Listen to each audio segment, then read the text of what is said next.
welcome back. Today we're going to go on a run because the Austin 7's not been on a run since the last video, which was a couple of weeks ago, which is unusual for us, but I just started a job at a vintage car place, so I've been quite busy, and yeah, we've just been quite busy in general, but we have done some bits. So the valve chest cover, I suppose you would call it, was leaking quite badly. That was where we were losing most of our oil, and yeah, I don't know why, it's just the cork gasket has never sealed right. So instead of buying another cork gasket, we bought just a rubber seal. And it's a lot more difficult to put in because, I mean, if you bend it around a corner, it goes back to its shape. So we've used a bit of this sealant and we sort of poked the gasket into, because it's got a gap in it where the gasket goes in. So we've poked it in and then put some of this on it to hold it in place, and then sort of clamped it down on a table so that it was evenly distributed along the whole plate. Because the first time I did it, I clamped it down in the corners, so the corners were lower than the rest of it, which meant that everything else was sealing fine apart from the corners, so it would all just gush out of there. So yeah, we put it down, we clamped it down onto a table where it's flat and everything was even, and now there's possibly a small leak, but the rest of it's just coming from the petrol pump, which isn't bad either. But yeah, it's a lot better than it was, and that's the main thing really. So we'll put a link to the sealant in the description below so you can buy it yourselves if you want to, and the rubber gasket as well. And so moving on, today when I got the car out the garage, obviously as I said, we've not moved in, the car's not moved in a while, so I believe it was that brake was stuck on. It was bouncing forward but it wasn't moving forwards, and then I gave it a bit more throttle and I heard a crack, and then we were fine. So that's another reason why we're going out today, because clearly things are getting a bit seized up because we've not been out in a while. So now we're going to move to the back, which is the important thing really, because from our last trip, as I'm sure you're aware, it was very wet, and the luggage case sort of soaked in all the water and it blew up like a bubble. So, and everything inside was very wet as well. So we let it dry out inside and we put some of this on it, which will be in the description below, and it's moisturized the case, so it looks a lot nicer. But the important thing is it's also now waterproof, which, well, I'll hopefully show you. It should sort of bead off, yeah. So instead of soaking in, it's a bit like you can put Rain-X on your windscreen and it beads off instead of just sitting there. So now if I tip it, it just all falls off. Obviously you've still got a few small bits, but it's not soaked in. So today we're going to go on a run down to the local pond, and which is it's a good distance just to get everything moving, get everything up to temperature, and then we'll drive back, and as long as everything's okay, which I'm sure it will be, it'll be good fun.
Just coming up to the pond. We're in Preston On Wye. It's a good little pond that we stop at sometimes to watch kingfishers, but let's take a look. It's coming up now.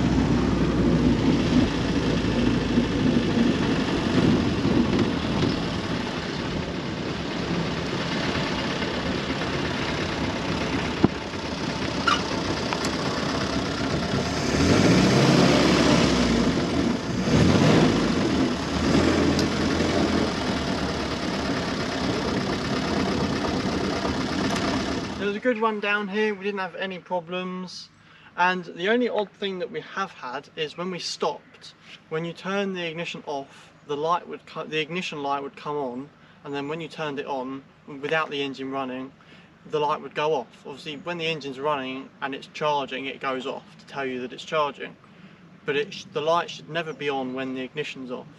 But we started it up and then turned it off again, and now it's fine.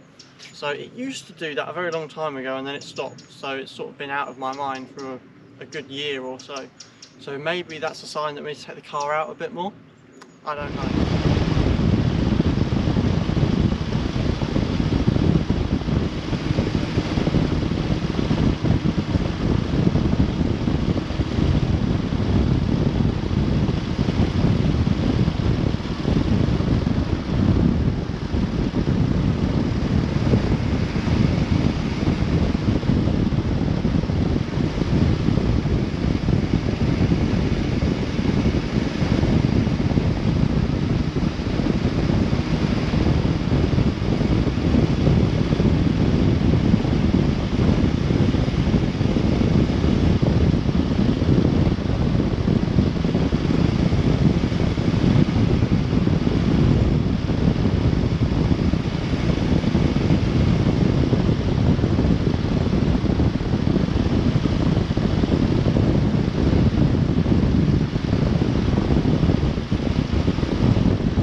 Right, so we've arrived back.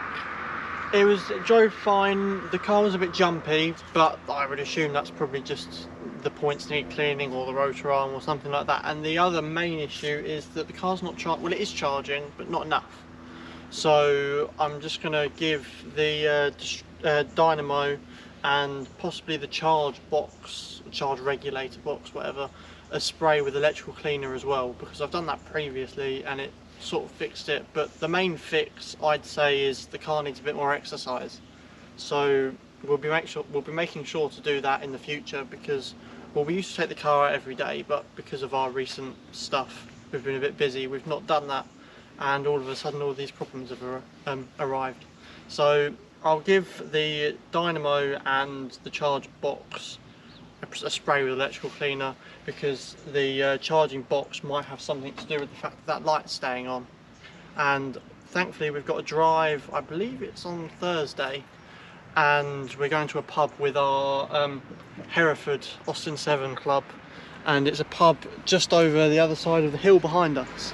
So we get to go up the hill again, which will be fun, and yeah, hopefully it'll be a good day out and maybe some of our issues will disappear.